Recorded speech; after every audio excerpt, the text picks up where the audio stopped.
this evening.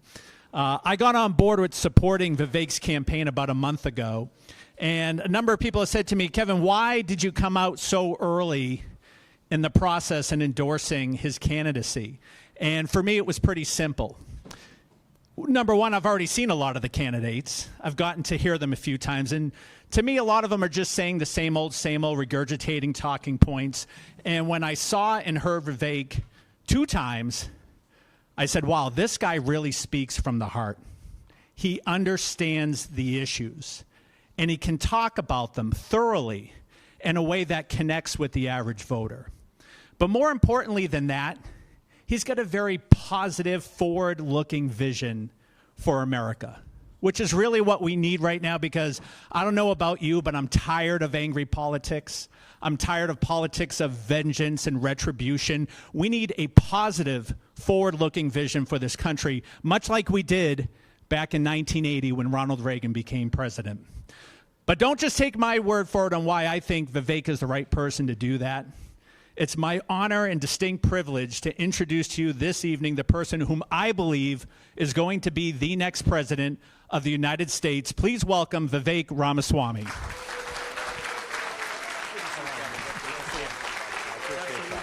Thank you, my dad. I appreciate that. Kevin's our man here. Thank you, Kevin. I appreciate that. It's good to see some familiar faces and a lot of new faces too. I'm still meeting you here in New Hampshire, and one of the things I love about coming here, is that we're able to have open conversations. A guy like me has no chance of winning an election like this one if the entire nation votes at the same time. But we have the system that we have for a reason, because it shouldn't all be done by 30-second TV ads where we're all working with the same teleprompter firms, reading in advertisements into a screen. No, there's no screen between us today. There's no algorithms between us. We're here to have an open conversation tonight. And if you ask me, the best measure of the health of our society, of our constitutional republic, it's the percentage of people who feel free to say what they actually think in public. Right now, we're doing poorly on that metric. The way we fix it is we start to talk openly again, and that starts with us. That's what we're going to do tonight. For those of you who don't know me, many of you may not, I'm not a familiar face in politics. Give you a little bit about my background. My parents came to this country with almost no money over 40 years ago as legal immigrants through the front door. We grew up in Cincinnati, Ohio, but they raised us with the ultimate privilege of 2 parents in the house with a focus on education and a belief in God. I went on to found multi-billion-dollar biotech companies. Got 5 drugs approved. 5 of them are FDA-approved products today. The one I'm most proud of is actually a therapy that treats children. 20 of them are born every year with a genetic disease where 100% of those kids die by the age of 3 if they're untreated. We worked on a therapy where 70% of those kids now live lives of a normal duration. One of them is an approved drug for prostate cancer. Thank you. I appreciate that. Thank you very much. That was my world. I was not in the world of politics. I was minding my own business, developing medicines, having an impact, and yes, creating value without apology, living my version of the American dream. But I stepped down from my job as a biotech CEO to focus on a different kind of cancer. Not a biological cancer, but a cultural cancer that threatened to kill that dream that Martin Luther King had 60 years ago, that threatened to kill the dream that allowed me to achieve everything I had in my life. And that's what I'm addressing with not just the books I've written since then, not just the companies I've started since then. I started a company called Strive that's the lead competitor offering ESG alternatives, rejecting the ESG orthodoxy, competing with BlackRock.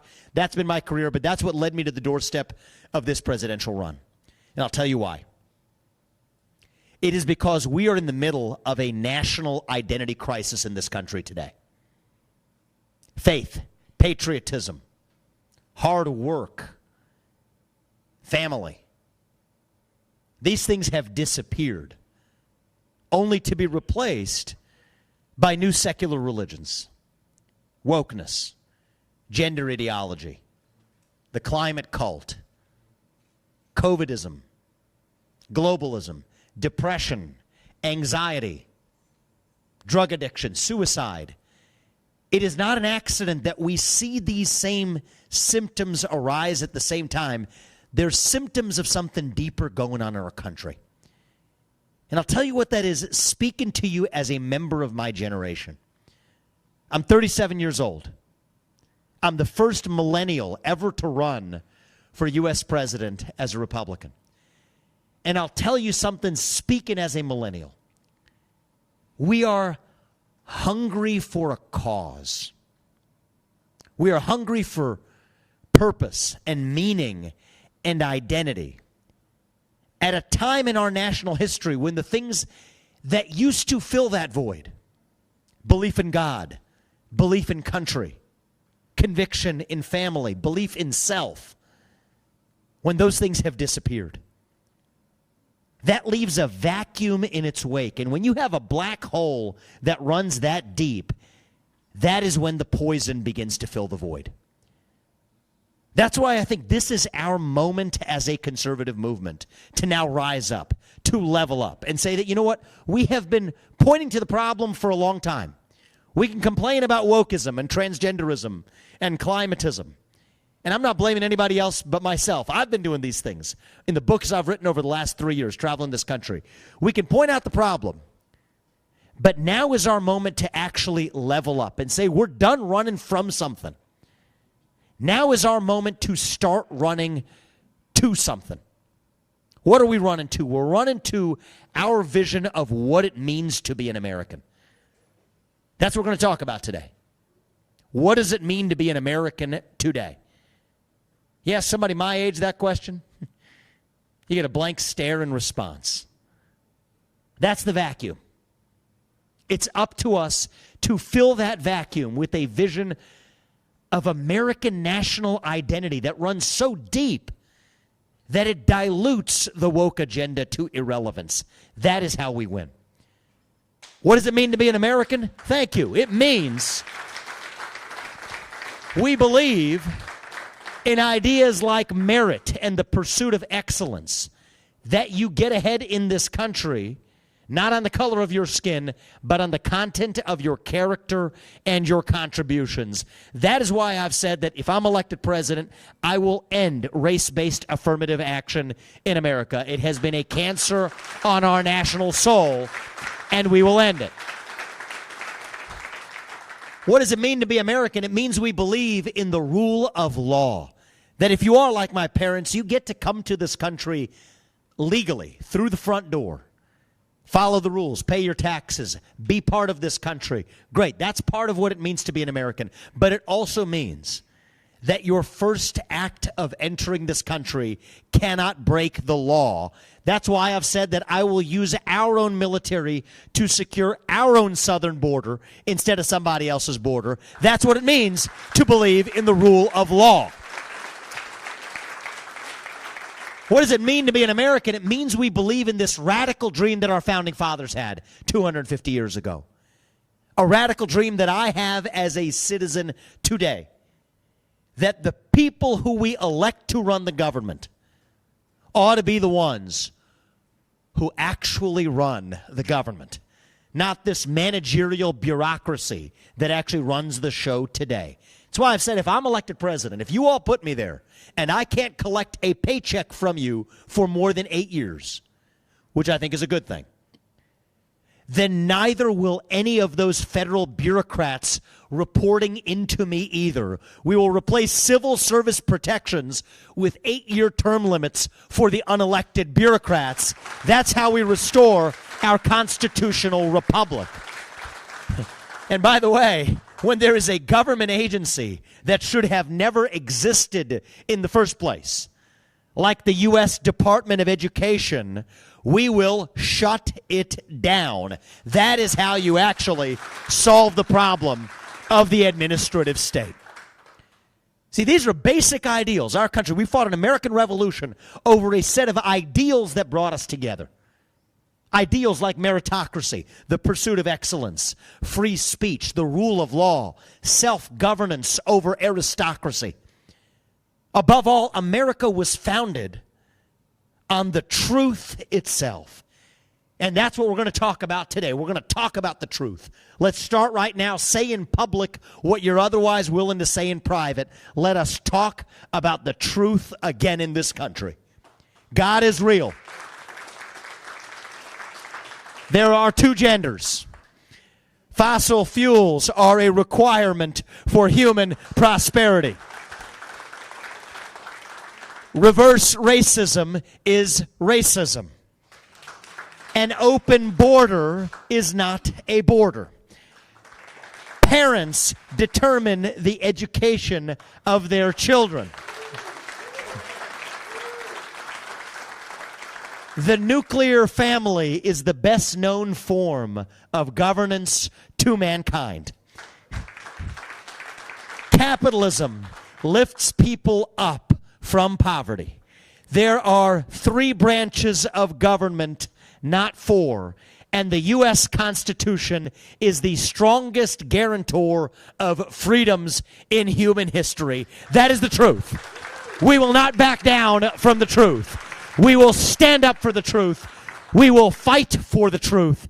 That is what won us the American Revolution. That is what will win us the revolution of 2024. Thank you all. God bless you. God bless your families. Thank you for coming out tonight. And let's have an open conversation. Do not be shy. Let's stand up and speak the truth. You got microphones are out for you. All right. Let's get started. Good evening, and thank you for coming. I'm also a legal immigrant, by the way, so I liked hearing your story. What's your name?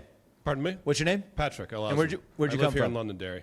Londonderry. Yep. Where you said you're an immigrant. Where'd you come from? Oh, that's a long story. I've lived all over the world. Good. Immigrant again. I'm glad you're here. Thank you. You said a lot of things that a lot of people in this room agree with. You're a former executive and CEO. I'd love to hear you talk a little bit about the realities of dealing with a hostile Congress and entrenched bureaucracy, and to do some of the things that a very recent president also talked about wanting to do, but got some done, and he met a lot of resistance, as you know. And I'm going to build on that foundation, learn from it to go further. Okay. But I'd like so to I'll hear get some specific. concrete tactics. Let's from get you. specific.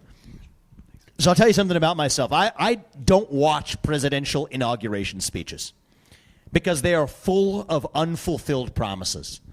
But what I do watch, I like the farewell speeches. Because then they're telling you what they actually did. Probably the best one in modern history is Reagan's speech in January 1989. Take a look at that if you want. I think a lot about not winning this election. I think about January 2033. When I'm leaving office after 2 terms, what will I tell you that I actually did? Start at the end and work backwards. That's the way I did things as a CEO. That's the way I'm going to do things leading this country. There's not a lot that I can definitively promise you, but there's 3 things I can tell you when I'm leaving office. I will tell you that we got done. One is we will have shut down the administrative state. We will once again have 3 branches of government, not 4 in this country. The second thing I'll tell you is that we are no longer dependent on our enemy, Communist China, for our modern way of life. And the third thing I'll tell you is that young people across this country are once again proud to be citizens of this nation. That much I know I can deliver. The rest of it, we have a broad legislative agenda. There's a lot else I'd like to get done. But those 3 things I know we'll be able to deliver it. I'll start with the first one. I'm not prone to boasting. I'm not prone to false promises. But this much I will also tell you as a point of fact. I think I'm the single presidential candidate in the last generation who has the deepest understanding of how to actually shut down the administrative state on constitutional and statutory authority. I'll give you some examples. What tripped up President Trump? One of the things they told him is it's the civil service protections that stop you from firing people. Well, first of all, I'm an outsider. I come in as a CEO with the basic principle and understanding of the Constitution that if somebody works for you and you cannot fire them, that means they don't work for you. It means you work for them because you're responsible for what they do without any authority to change it. Now let's read the law a little bit more carefully.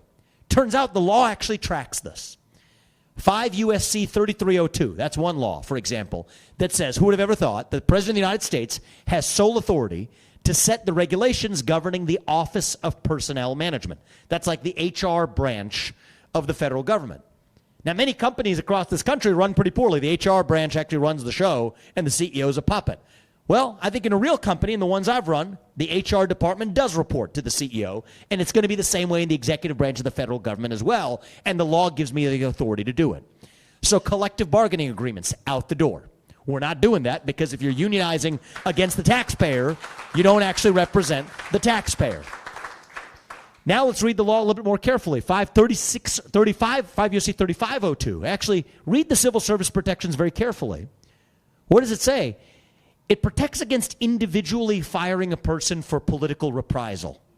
That was what it was designed to do. It does not apply to mass layoffs. What am I bringing to Washington, D.C.? Mass layoffs. 60-day notice is what we require. By the way, I'm moving most of those employees and agencies out of Washington, D.C. anyway, mostly because I think they should be more accountable to the people across the country. But the second reason why is I like saving the taxpayers' money. Tell those people to move. Most of them won't move. We'll save the severance costs. Okay, so that's how we actually downsize. Under my watch, we'll have a 75% reduction in total headcount in the federal government at least. And then when it comes to shutting down agencies, I'm going to stand on the 1977 Presidential Reorganization Statute. Again, underutilized by any Republican president, which says that under certain circumstances, you can shut down an agency. You have to have a justification. Does it promote the economy? Well, the $80 billion we spend through the Department of Education, giving it back to families across this country, you better believe that I believe that that supports the economy. That's our justification. Another justification, if there's redundancies between agencies that already exist, again, the president's empowered by law to shut it down. The FBI, that's a good base. I've said I've shut down the FBI. A good reason why is the U.S. Marshals can take care of a good portion of the responsibility. We'll move some of the good people over there. That hasn't been politicized in the same way as the FBI. And the DEA, by the way, is investigating drug cases in a silo separate from the FBI. So I promise you I won't get this nerdy in all of the answers, but I wanted to get into the details, although I noticed you guys in New Hampshire tend to like the details. Their independence from China without hurting the U.S. economy while actually helping the U.S. economy, I'll tell you that too. If you want to talk about how we're going to revive national pride in the next generation, I'll tell you it comes to shutting down the administrative state. There's one, it calls me into this race to see Trump roll over that log. Give him credit. First president in either party to do that in a very long time. That's great. He rolled over the log. We saw what crawled out. But if you're going to roll over that log, you better bring the pesticide. And I think that requires first personal conviction to actually do it. That's why I'm in this race, and I'm 37. I've got fresh legs. I will not stop until we're done. Appreciate that. Thank you. Please. How you doing?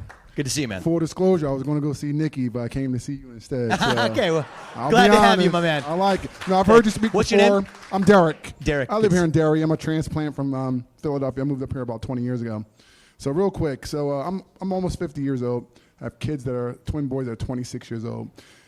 You're young. My kids are only 10 years younger than you. How do you plan to reach the younger crowd? Because all of us in here are about the same age, and we've had our core values and beliefs for the same age. For a long time.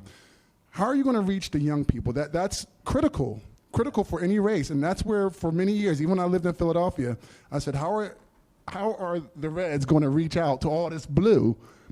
What's your plan to reach out to the young people? That's a key demographic. Absolutely, and not just a demographic for this election. It is the demographic for the future of our country by definition. So we share something in common. I also have 2 sons.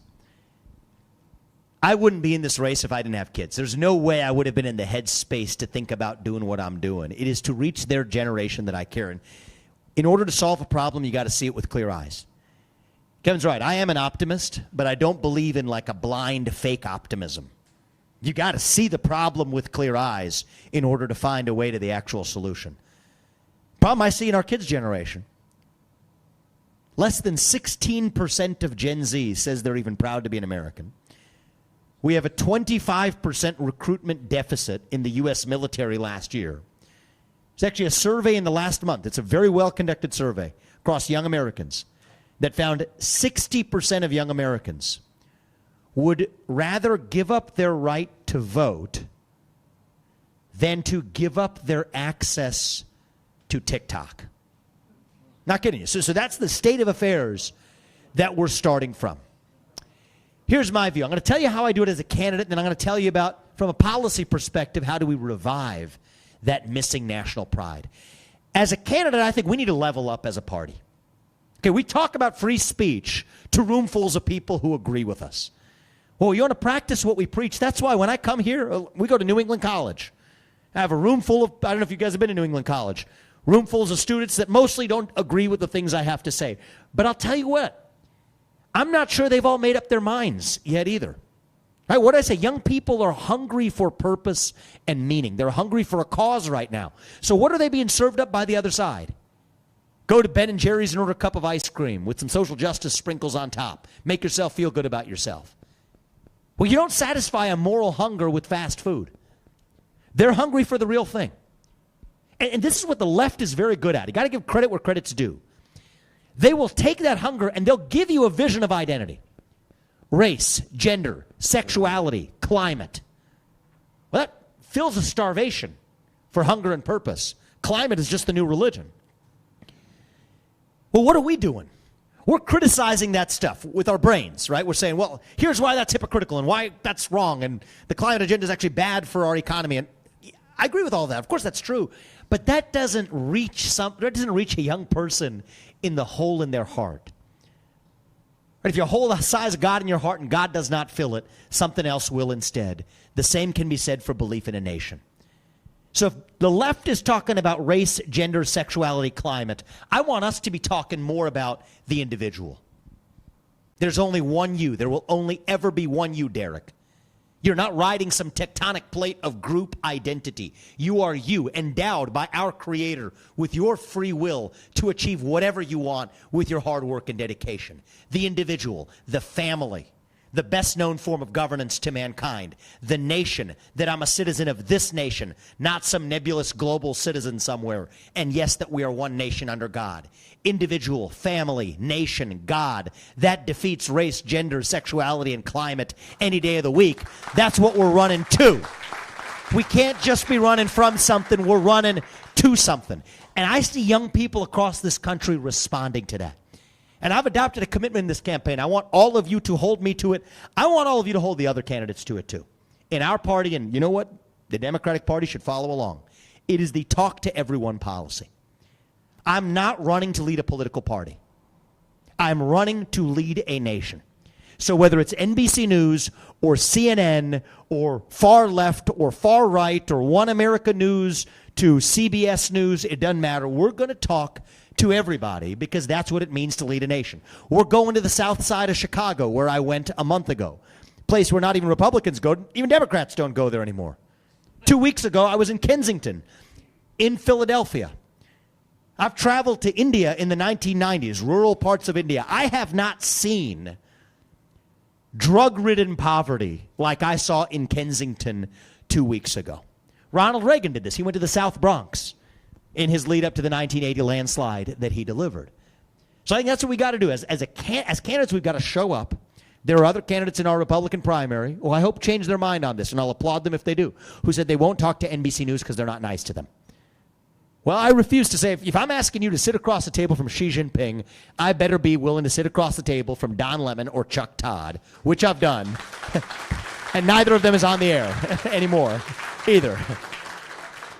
And then from a policy perspective, and here we could have a much longer conversation, but I'll leave an idea, I'll leave at least a North Star with you. The North Star is this: young people do not value a country that they simply inherit. We value a country that we have a stake in creating, in building, in knowing something about. I think that every high school student across this country should be required to pass the same civics test that every immigrant has to pass in order to become a voting citizen of this country. Full stop. You become a naturalized citizen at 18. How about that, right? You have to have a stake in knowing something about the country. The same test that you had to pass to become a citizen. We have to be able. But as I said in the beginning, there's only a few things I'm going to commit to you that I will get done. Reviving national, never been in government before, right? But I think that's going to be an advantage here. So my view is that the goal of our foreign policy should be to advance American interests. Tangible, measurable American interests. The American interest. I am a George Washington America First conservative. That describes my foreign policy vision. Let's get into the meat. Thank you. I appreciate that. And we could translate that into today. So I'll give you some examples of where the rubber hits the road. Ukraine. Now, you can agree with 70% of what I have to say and vote for me, as long as you know I'm telling you what I believe 100% of the time. Ukraine. I would end the war by doing a deal with Putin that freezes the current lines of control, a Korean War-style armistice agreement. No further dollars from the U.S. in kind or hard dollars go into Ukraine. I would further give a permanent assurance that NATO will not admit Ukraine. That's what Putin asked for in the fall of 2021 before he invaded in the winter of 2022, after Angela Merkel, I believe disastrously, the then Chancellor of Germany, said that the Minsk agreement was just a matter of biding time. So these are big concessions for Putin. I'll admit that. But we get something greater in return. What is that? Putin has to exit his military alliance with China. The China-Russia alliance is the single greatest military threat that we face today. It shocks me that nobody in either party is talking about it. Let me just make it obvious to you. The largest nuclear stockpile in the world, combined with hypersonic missile capabilities ahead of the U.S., combined with super EMP capabilities, electromagnetic pulse capabilities that could shut down our grid, combined with the second largest economy to us in China as a contiguous landmass. Together, not alone, but together, they outmatch the United States. And they're in a military alliance with one another that they expanded in February of 2022 at the start of this war. That's why China's now coming to Russia's rescue in the context of the Ukraine war. So yes, would we freeze the current lines of control, call it a day, split the Donbass region, be able to actually even make a NATO commitment that Ukraine would not enter NATO? Absolutely, because we get something more in return. Russia is out of its partnership with China. We would restore normal economic relations with Russia. There's some other requirements I would have of Putin. Move the nuclear weapons out of Kaliningrad, the region of Russia that actually borders Poland. Take the nukes out of Belarus. Not a lot of people know this, but Russia actually has military in the Western Hemisphere, Cuba, Venezuela, Nicaragua. Get them out. What have we done there? We've restored a trilateral international order where none of the three major nuclear superpowers are allied with one another, instead of the bilateral one today that favors China. Putin will do this deal. Why do we know this? Putin does not enjoy being Xi Jinping's little brother in that relationship, and that's exactly what he is today. There are kinks in that armor. I could describe them. Actually, Putin sent weapons to India and to Vietnam, both of whom share a border with China, literally the day after he met with Xi Jinping, just as a little gesture. He doesn't enjoy being the little brother in that relationship. He will do this deal. We just have to wake up to the fact that the real threat in the 21st century is China over Russia, but we want them apart from one another. In fact, we've done this before. Nixon did this in 1972. Did we trust Mao Zedong? We did not. And I don't trust Putin. But I do trust Putin to follow his self-interest. And back then, Mao Zedong was the little brother of the USSR led by Brezhnev. Now Putin's the new Mao. So I know that's a lot of content there, but I'm condensing a lot into a short period of time. That's how I would end the war in Ukraine and in one fell swoop deter China from going after Taiwan. Because Xi Jinping's bet right now is that the U.S. won't want to go to war with two different nuclear allied superpowers at once, so long as Russia's in his camp. But if Russia's not, he's going to have to think twice before he goes after Taiwan. That's how you deter. The top job, the top measure of whether the next U.S. president succeeds in foreign policy is this. Do we deter China from going after Taiwan without going to war? That last part is crucial. I think I'm the only candidate in either party that's offered a coherent plan to actually achieve that goal. First step, take Russia out of the military alliance with China. Second step, I believe in American exceptionalism means exporting our ideas. I'm a solid believer in and defender of the Second Amendment in the United States as a protector of freedom. Well, I'd export that to Taiwan.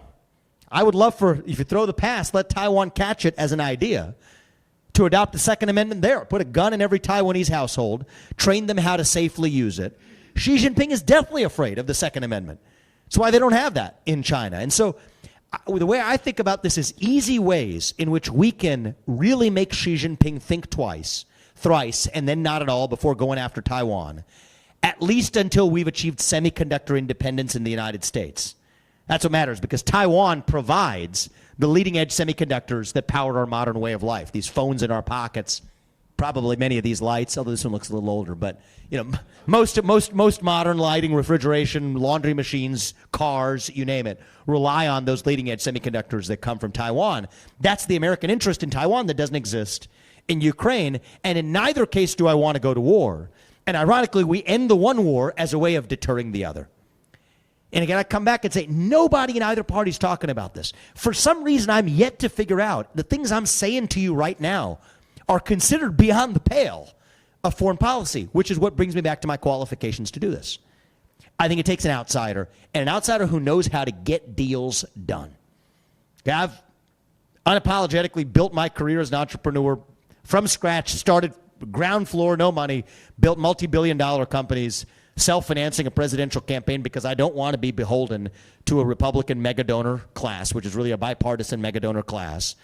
We put tens of millions of dollars of our own money, already 10 plus, already putting in more, into this campaign. That puts me in a position to actually think about the American interest and get deals done in a way that advances our interests in the same way I've done deals over my life that advances and successfully advanced my business interests. I think that being untethered from the partisan orthodoxies helped me do that. And the last element of the foreign policy actually relates to an economic arrangement in declaring independence from China. This is our moment to do it. Xi Jinping is weak. He shot China's own economy in the foot last year to hold on to his unprecedented third term of power. They have a two-term system. He broke the chain of succession with a disastrous zero COVID policy that had about as much to do with COVID as our climate cult has to do with the climate, which is to say nothing at all. It is about power, dominion, control, and punishment. This is our moment if we can wake up and see it. So what I would do is, I'm a realist. I'm not somebody who believes in waving a magic wand and saying somehow we're going to onshore all that to the United States. I'd love for that to happen. That isn't going to happen. I don't believe in false promises. But here's what I do believe in. Rationally being one step ahead. Here's where I depart from Trump a little bit. Trump exited the TPP with all of our Pacific allies. Yeah, I believe in using a silver lining. Great. That gives me greater leverage to say, okay, we'll come back, but Japan, I need you to loosen it up with the state-owned enterprises. They're playing in industry subsidies and corporate welfare that we don't want them to be playing, but those are details. We will re-enter those relationships. We will re-enter the CPTPP trade relationships with Japan, South Korea, India, Southeast Asia, Vietnam, Australia, even bring it around, Brazil, much of South America, Central America.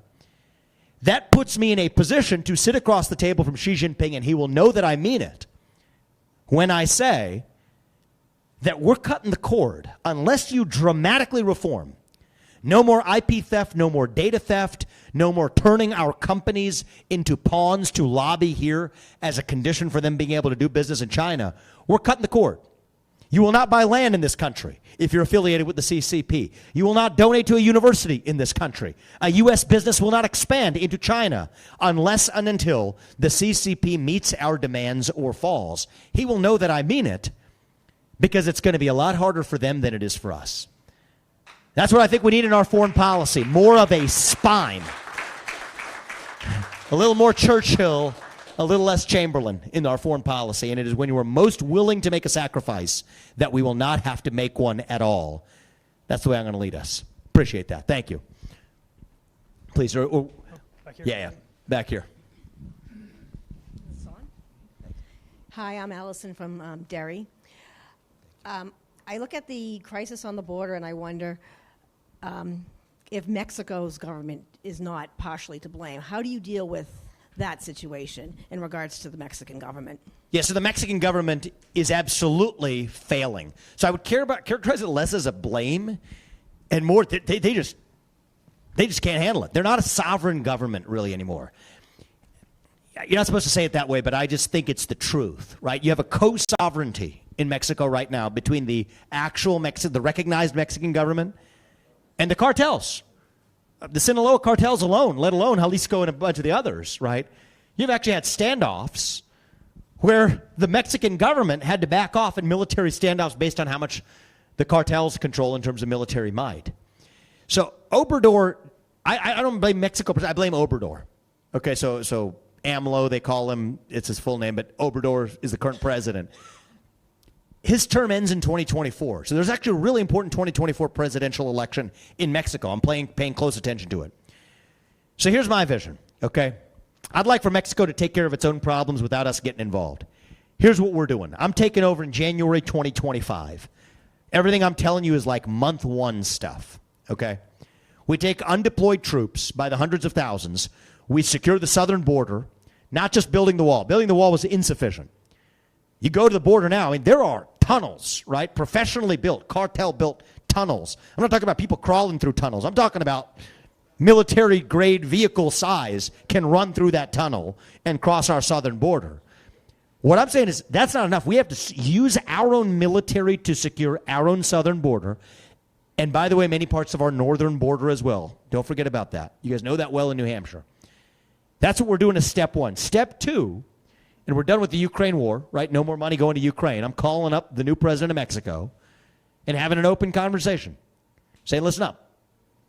I want to help you for a tiny fraction, and we've done the math. It will be a tiny fraction of the, it pains me to even say it, $200 billion that we have spent in Ukraine.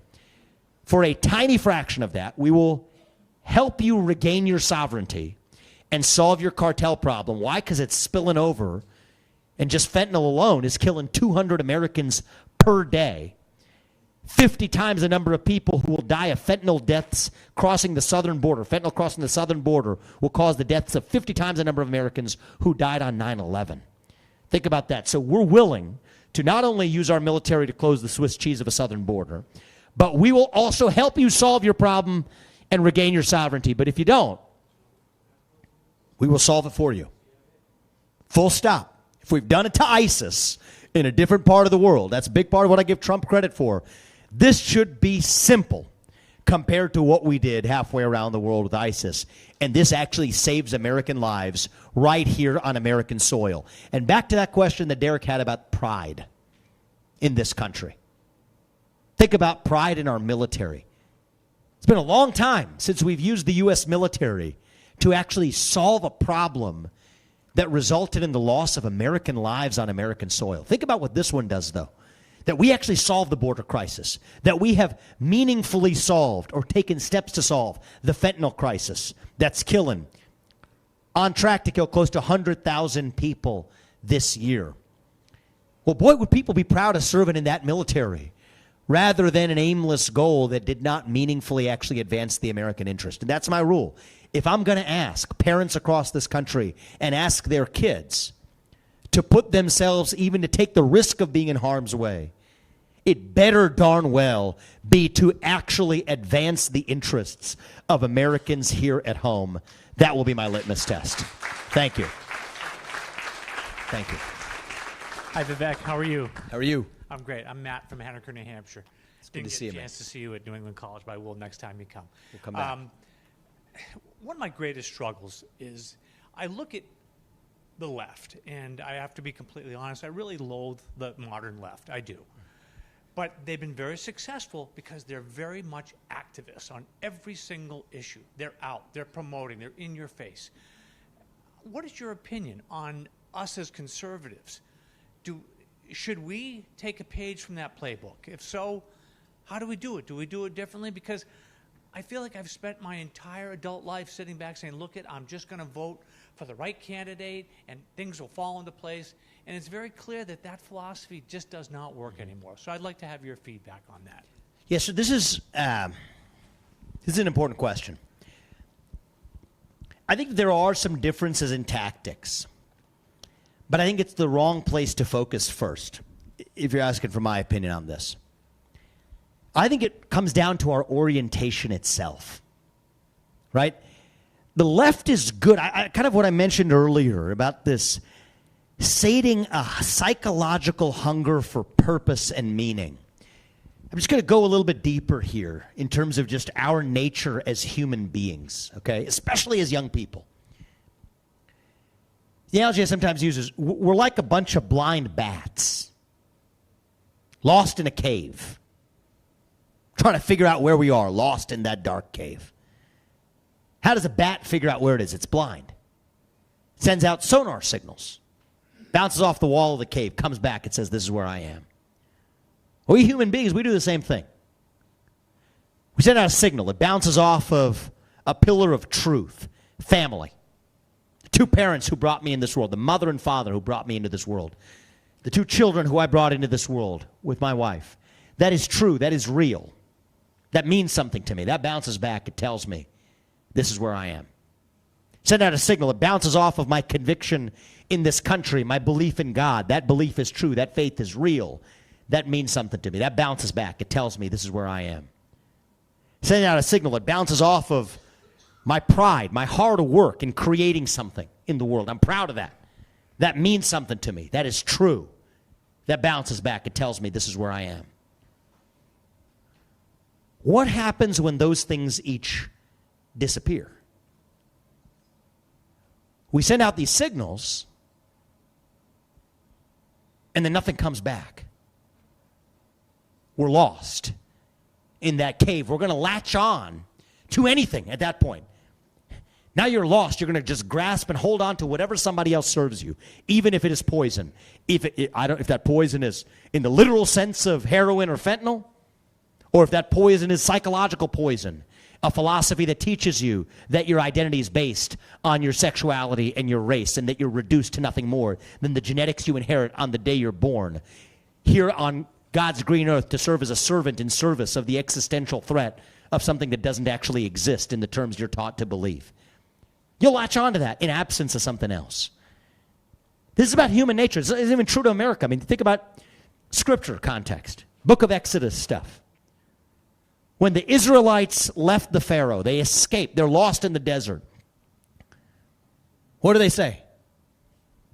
We want to go back and be ruled by the Pharaoh. So we're going to bend the knee. We're wired to. You're going to bend the knee to something. If it's not the real thing, it's going to be to something else. You're going to pledge allegiance to something. If it's not a pledge allegiance to this flag, you're going to pledge allegiance to something. So where our movement has come off the rails, I think, is that we've given up on the real thing, or we certainly behave like it, and we're playing defense in the form of defending against the poison. Where what we really need to be doing is saying, we're going there. Right? You guys are playing tug of war over here. We're going there. Individual, family, nation, God. This is our vision of what it means to be an American. We don't even have to reinvent this. Our founding fathers did that for us, right?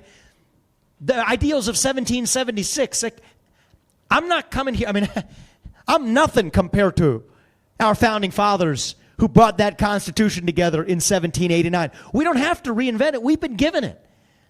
But I think we need to reinvent ourselves, and this is going to make some of you cringe, but that's okay. You got to get comfortable with a little discomfort in the moment we're in, whatever we're doing and working. We're going to have to reinvent ourselves as the progressives. We stand for progress towards an actual vision of our own, right? To be a conservative, what does it mean? It means you conserve. What happens if the very thing that we told ourselves that we're conserving is gone? That's where we are as a country. We have to create. We have to recreate. We have to reincarnate. That's where we are, is we're actually making progress to our vision. We don't have to make it up. It's the vision of 1776, but we do have to revive it. And I think that the tactics will naturally follow. But where we've fallen prey, I would say, is of our own tendency. And this is what pulled me into this race. If you asked me even a year ago, even late last summer, would I run for president, I would have said you were nuts. And maybe we are nuts for doing this. Feels like it sometimes. We're traveling with our family. We're having a great time doing it. But we're doing it for a reason. If Ronald Reagan were alive and well today, I'll say this, I wouldn't be in this race. I'd have no reason to be. But he's not. And I think that we can no longer be sufficient with just playing whack-a-mole with the other side. Doesn't work. Racial wokeism over here, some transgenderism pops up over here. Got that down, you got COVID cult and a climate cult somewhere else. It's a serially losing game. We're always going to be chasing our tail, never catching it. Vengeance and grievance are not going to get us much further than they already have. We have to stand on our own first principles and moral authority, moral foundations. Let's talk openly about, it's interesting how conservatives, we've sort of lost and made these concepts unfashionable even in our own movement. Family, faith, national identity. I'm an unapologetic American nationalist. People get uncomfortable with that word. What does it mean? It means we believe in the ideals that this nation was founded on. Because America was not founded on an ethnicity or a monarch or a cuisine. We were founded on a set of ideals that brought together a divided, diverse, headstrong group of people 250 years ago. And the question for us now is, do those ideals still exist in this country? I believe it deep in my bones that they do. And if you join me in believing that they do, then we have an obligation to do the hard work of reviving them. But we cannot hide behind doing the easy thing of just criticizing the other side, pointing out the endless hypocrisies, wallowing in our own version of vengeance and grievance. I'll tell you what I tell the left. Sometimes it's good to take a little bit of your own medicine, our own medicine. Gave a speech at my high school. I assume mostly left of center young people, but like I said, they're not really sure what they think. Good kids at St. X High School in Cincinnati. The theme of my speech is that I told them some of the hardship I've gone through my life, how I managed to overcome that and achieve the success I have. I said, hardship is not a choice. Hardship is something that happens to you. But victimhood is a choice. And we choose the other thing. That's what makes us ourselves. So I say that to the left with respect to their victimhood narratives, but I'm saying it to us. Are we going through national hardship? Yes, we are. But do we choose to be victims, or do we choose to actually pursue the path of victory? And that requires the horse that wins the Kentucky Derby isn't the one that's being chased by the start line. It's the horse that's actually run into something at the finish line. We do well to learn from that as a conservative movement. Appreciate that question. Thank you. Please. Okay. Hello, folks. With great events with larger than expected crowds come new challenges. One of those is I need two people to move their vehicles, please. If you drive a silver Toyota Tacoma and a silver Honda CR-V, if you're parked right on the corner over there, if you don't mind just relocating your vehicle, that would be greatly appreciated. Thank you. We'll do a question right here. Sorry about that. As soon as you guys come back, you get to ask questions if you want to. Yeah, thank you. I appreciate that. It's good citizens there. I've been there. I've been in that position before. It's painful. Hi, John from Londonderry. How are you? Good to see you, John. Yeah. Okay. So I've got two questions for you. Number one, I love everything that you're saying. It reminds me of Reagan and Trump. Okay. Thank you. But I find it a little naive, because look what they did to Trump. They're still going after him. Yes, they are. They're going after him personally. And what you're saying all makes sense, but they're going to come after you. You're the outsider now. You're the next outsider. And they'll come after you with everything that they're doing. They'll accuse you of doing it. And what's your strategy there to push that off to the side and keep with your strategy, actually like Trump did? Secondly, you're standing in a senior center here. There's a lot of folks in here with gray hair and on Social Security or with Medicare. I'm not there quite yet. I do. He just did that this morning. It's a good look, you know. Add some of those streaks. That's good. So what are you going to do about Social Security? Because you have all these illegal aliens coming in, getting everything for free, but yet these folks who are on Social Security, Medicare, are held with a threat of entitlements when they paid for it. Yes. It's theirs. They've earned it. They are entitled to it because it's theirs. And what are you going to do to protect that, both Social Security and Medicare? Yes. So let me start with the second one. Very practical answer here. There's a debate in our country of how we deal with our national debt. Democrats want to raise taxes. Bad idea for a lot of reasons. Among others, it shrinks our tax base in the long run. Republicans are having a debate in our own party whether or not to cut the entitlements. There's a third way. There's a better way to go. We're going there, like I said. What is that? Economic growth. GDP growth itself. Let me share with you the math on this. We're growing at less than 1% GDP growth this year.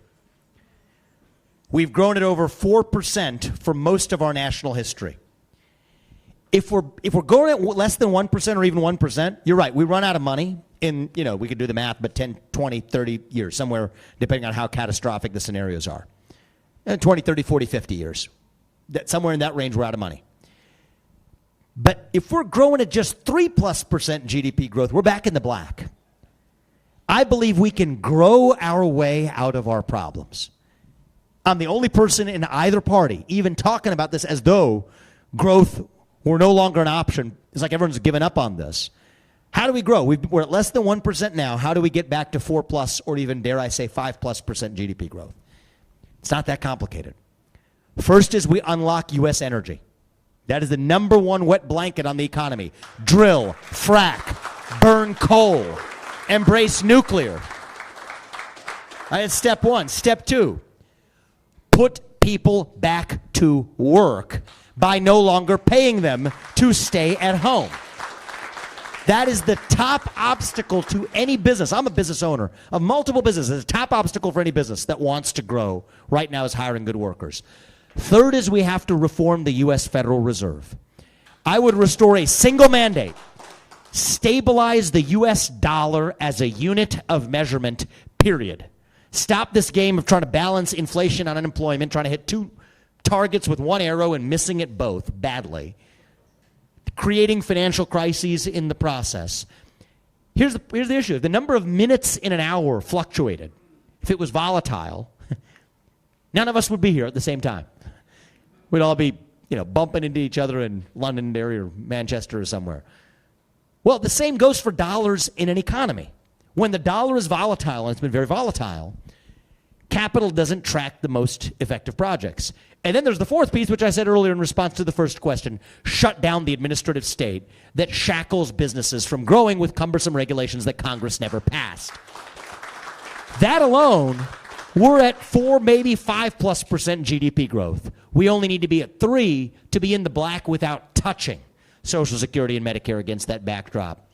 We can grow our way out of our problems. And I think it takes somebody who's built businesses, has a conviction in the economy, has lived the American dream to actually see it that way. To your first question, I'd like to think I'm not naive. And I believe, I already see it. I mean, the immune system's response has begun. Like, I'm like an antigen, and the antibodies are already coming from the New York Times on down. Earlier this morning, the hit pieces are coming. My team was like, good job. They're finally coming after you. We were like, well, what took so long? But, it's only the beginning. Here's what I know. I know that they came for Trump. I know if you strike the swamp will strike back. But I'm not going to make it as easy for them as Trump did. Okay, I'm 37 years old. Like I said, I'm an outsider. I'm a millennial. I've got 2 sons. The standard I want you to hold me to is to say, probably the last president I would say this about was Ronald Reagan. President who I want to be able to look my 2 sons in the eye and tell them in good conscience that I want you to grow up and be like him. That's the standard I want you to hold me to. Okay, none of us are perfect, but if they're coming after you, you better be on unimpeachable footing at every step of the way. You better have a deep, first personal understanding of the law, not just relying on the advisor class around you that was the product of that same swamp. That's part of where Trump got tripped up. Well, I get technical. Positions like the Office of Personnel Management, who you hire and fire, who sets those policies, the Office of Management and Budget. One of the, I wouldn't call it mistakes, because maybe I would have made the same mistake at the same time, but I opened my eyes and I learned from it, and we're building on that foundation. What would I do differently? What will I do differently? The people I put in those roles aren't going to be people who act as ambassadors for the administrative state, sort of mediators between the outsider in the White House and the administrative state. I think that's who Trump had in those roles. No, they're going to be people who are bulldogs for my vision. Cabinet level secretaries, what everybody pays attention to. We got to pay attention to the plumbing of the administrative state, the OMB, the OPM. That's really what permeates the entire deep state apparatus. The people in those roles will be outsiders. Actually, several of them will probably be the kinds of New Hampshire libertarians you guys know in those roles, not in the cabinet roles, but the people who are fundamentally skeptical of the existence of those agencies. You got to have somebody with no doubt in their mind in those roles, outsiders to government, running the budgeting process, running the HR process. That's going a little bit further than Trump did. With my policy agenda, I'm not talking about just building the wall. I want the military on the border. When I'm talking about the Department of Education, I'm not just going to put Betsy DeVos on top and say that she's going to reform it, because you cannot reform that beast. I said we have to shut it down. When it comes to race-based affirmative action, it was actually created by an executive order. 11246 under Lyndon Johnson required any company in the private sector that did business with the government to adopt gender and race-based quota systems.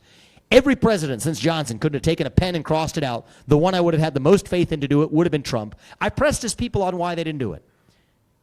I'm quoting them exactly. They said it's not a political hill we want to die on. And that's where I come back to what I said earlier.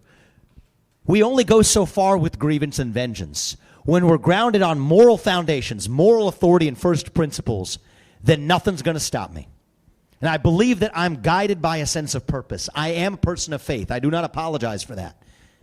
My parents instilled that in me. It's not being done by you. It is being done through you.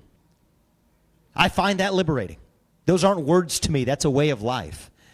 And I think that when you're guided by that sense of purpose, when you stand on values that are consistent with those that you actually want to pass on to your children, yes, they will come for me. Maybe they're going to land with a few of the punches, but I'm not going to make it easy for them. And I'm going to go as far as I can in 8 years. That's the other thing I'll say. Is we're all human beings. I won't be the same person 8 years from now that I am today.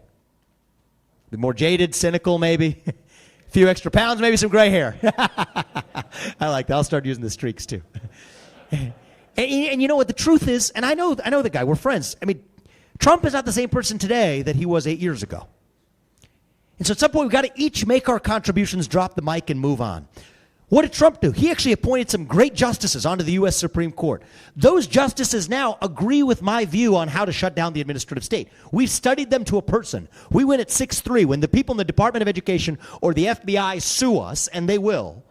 Great, that's a good thing, because then we take it to the Supreme Court. We codify that in judicial precedent so that whoever comes after me will not have to suffer the same thing that I suffered, just as part of what I'm not going to suffer is less than what President Trump had to suffer, because we at least know what that problem was. That's how we think on the timescales of history. It's not about me. It's not about Trump. America First does not belong to any of us. It doesn't belong to Trump. It doesn't belong to me. It belongs to you. It belongs to us, the people of this country.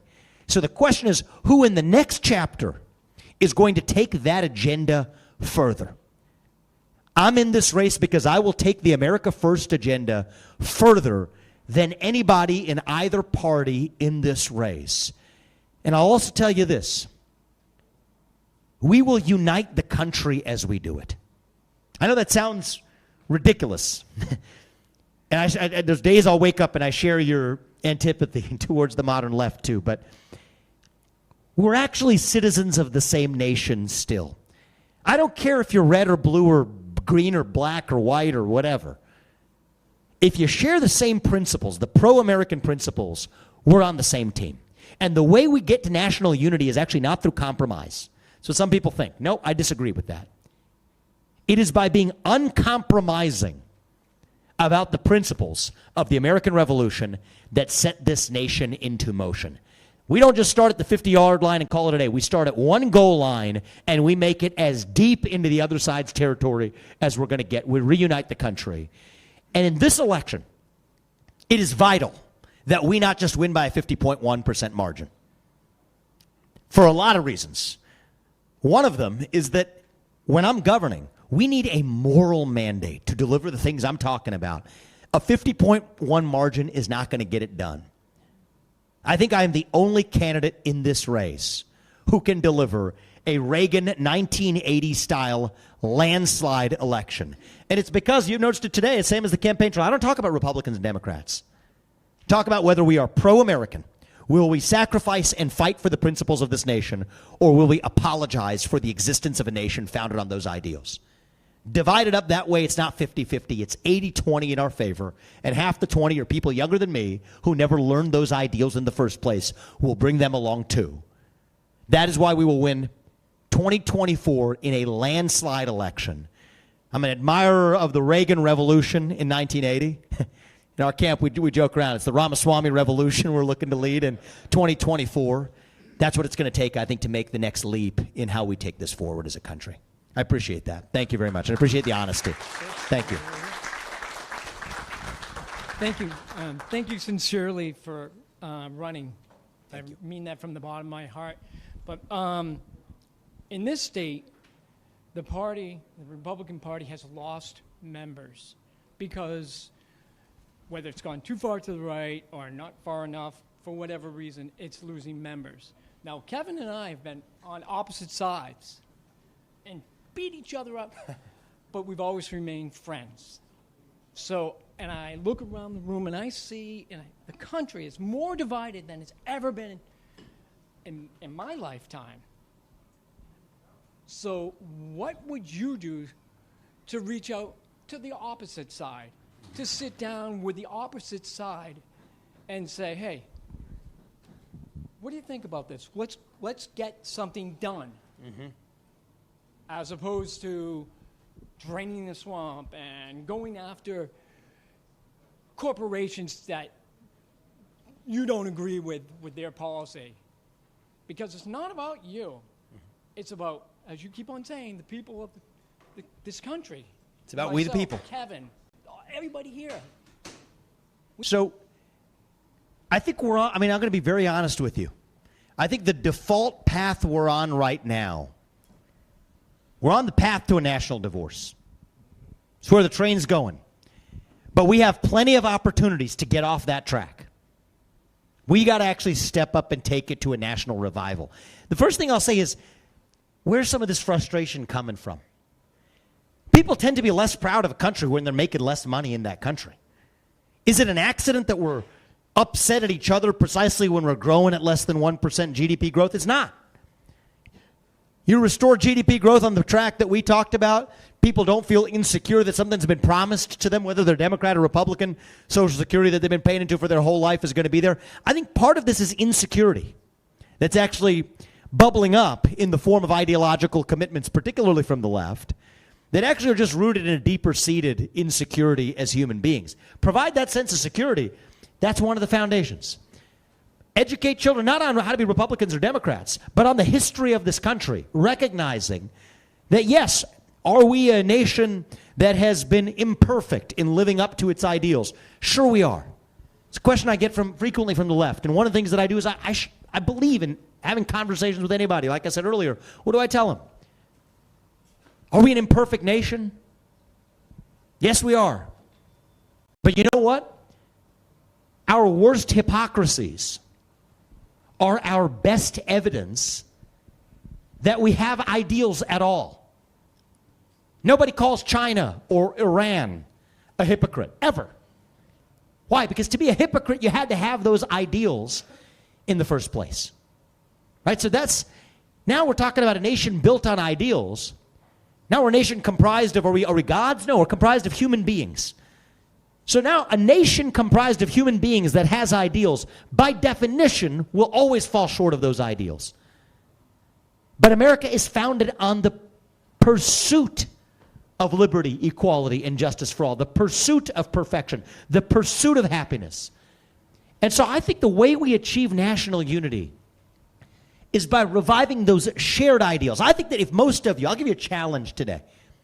All right, most of you believe in the ideals of the American Revolution, in free speech, in the rule of law, in self-governance, that we the people can be trusted to sort out our differences without delegating that to some three-letter government bureaucrat or corner office of BlackRock and the ESG movement, that we the people can be trusted to sort out our differences through free speech and open debate in the public square where every person's voice and vote counts equally. That we pursue excellence in this country. That you get ahead not on the color of your skin, but on the content of your character. We agree on these things.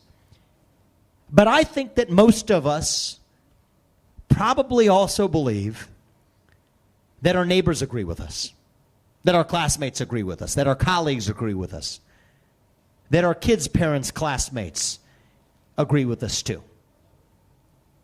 But we can't be sure anymore because we don't feel free to talk about it. That's the real problem in our country. So I think once we start talking openly again, we call the bluff on a lot of that division. And I think that a lot of this is distorted by the media, a lot of this is distorted by social media. But once we start talking openly again, I think we will realize that, yeah, maybe we disagree on whether corporate tax rates should be high or low. Maybe we disagree on whether ivermectin treats COVID or whatever. Those are details. But on the basic rules of the road, we agree on it. I think that's what we're going to find, but it's going to require us to start talking openly. And we have this culture of fear spreading across America. I understand why. LinkedIn censored my account as a presidential candidate for saying things about the climate religion in America that is not acceptable to say in public. And what did I do? We exposed that. They got an apology, restored the account. But everyday Americans use LinkedIn to find a job. If they're not a presidential candidate with the platform that I have, they may not be in that same position. There's this culture of fear in our country. But once we overcome that culture of fear, fear is infectious. But I think courage can be contagious too. It just requires more of us to start exhibiting that courage, that willingness to make a sacrifice. And once we do it, that is, I think, the first step to how we actually reunite the country. I'll take one more question and then we'll wrap this up. Right here in the back, sir. Thank you. My name's Steve. I'm a Londonderry resident. I have a 9-year-old daughter that I had to pull out of the school district a couple of years ago with the craziness with COVID that was going on. I love how you talk about getting rid of the Department of Education. What does that exactly look like? I hear a lot of people talking about it, but I've never heard details of kind of what that looks like. Yeah, so I'll go through the quick details of educational reform here. Shut down the U.S. Department of Education, step one. The $80 billion that they spend, disperse it back to the states. It goes to states that have school choice programs to fund the underfunded school choice programs. That means every state then has to basically adopt school choice to be able to get that money. Further condition for getting that money. I don't want the public schools to shutter. I want them to compete. What's the number one obstacle that stops public schools from competing with private schools? Teachers' unions. So they will be required to write their employee contracts with teachers' unions the same way I will run the federal government and write employee contracts in the federal governments. Those teachers will not be unionizing against the kids they're supposed to represent. So now the public schools are competing with the private schools. Now we're talking. We've got choice. We've got economic empowerment. We've got public schools competing without the teachers' unions. Now we bring in transparency. If you're going to teach it in the classroom, you better be putting it on the internet. Parents are now fully equipped to make their choices. When it's really decentralized, that's how we see the revival of civic education. I don't believe in top-down civic education from the federal government because that lends itself to woke capture, but bottom up when parents actually see what's being taught and have the economic means, black or white, inner city or suburban, to be able to choose where their kids go to school. That's how we reform an educational system to go back to being about the achievement of our students rather than the workplace privileges of the teachers. And you know what? I believe many of those teachers should be able to, there's two sides to this, should be able to be paid more in a way that actually tracks, though, the achievement of their students. Same way I ran my businesses, there's no reason we cannot run the education system that same way. So I'll close with this. We've talked a lot tonight about the different challenges and problems and realities that our nation faces, that the next president will face. And the challenges are stark. The moment is dire. But I still believe that we don't have to be a nation in decline. I don't think we have to be Rome at the end of the Roman Empire. I don't think we have to be Carthage. I don't think we have to just fight over tax increases or Social Security cuts. I think that we as a nation are really just a little young, actually. Going through our own version of adolescence. Figuring out who we're really going to be when we grow up. When you view it that way, it starts to make sense again. I'll ask you to think about that on our way out tonight. Yes, we're in a national identity crisis, but it makes sense because when you go through your adolescence, you go through that identity crisis. You lose your sense of who you are. You lose your self-confidence. You're shaken. You forget about where you're going. But we're stronger on the other side of it when we get to our adulthood. So I'll ask you to reject this bipartisan consensus, probably the only one we have in our country right now, that we're a nation in decline. I think we are a nation still in our ascent. In the early stages of our ascent. I don't even think we're at base camp on our way to that mountaintop. That's where I think we are. But it's not going to happen automatically. It's going to happen because each of us does our part. Told you at the beginning, I am a first-in-the-nation evangelist here for the primary in New Hampshire for a reason. There is no chance an outsider, be it Trump in 2016 or me in 2024, that's going to get elected if we all went at the same time. But we don't. For a reason. If you agree with, not everything, but 70% of what I said tonight, if you believe that we are still a nation that can be in our ascent, if you share my conviction in the ideals that won us the American Revolution and want to see those alive and well in our country again, I'm going to ask you for your help. In whatever way you provide it. But especially here in New Hampshire, my team's here set up, many of them just volunteers. There were people like you sitting in these chairs 2 months ago that are now wearing the truth shirts outside, signing you guys up as we leave. We need you to win this New Hampshire primary. Our goal is we're going to be placed in the top 3 in Iowa, the top 2 in New Hampshire. But if we win New Hampshire, I will not only be your next president, I will leave office in January 2033 when I tell you that we have 3 branches of government, not 4. When I tell you that we don't depend on China for our modern way of life. When I tell you truthfully that young Americans are once again proud to be an American. That's the opportunity we have ahead of us. If you want to get there with me, if you share a commitment to that vision, I need your help here in Londonderry and the other communities you guys have come from to help us spread this message. Not for me, but for us and for our country, so that we're able to look our kids in the eye and to tell them and to mean it that we are still the nation where no matter who you are or where your parents came from or what your skin color is or how long your last name is, that you still get ahead in this country based on your own hard work, your own commitment, your own dedication, and that you know what? You're free to speak your mind at every step of the way. That is the dream that won the American Revolution. That is the dream that reunited us after the Civil War.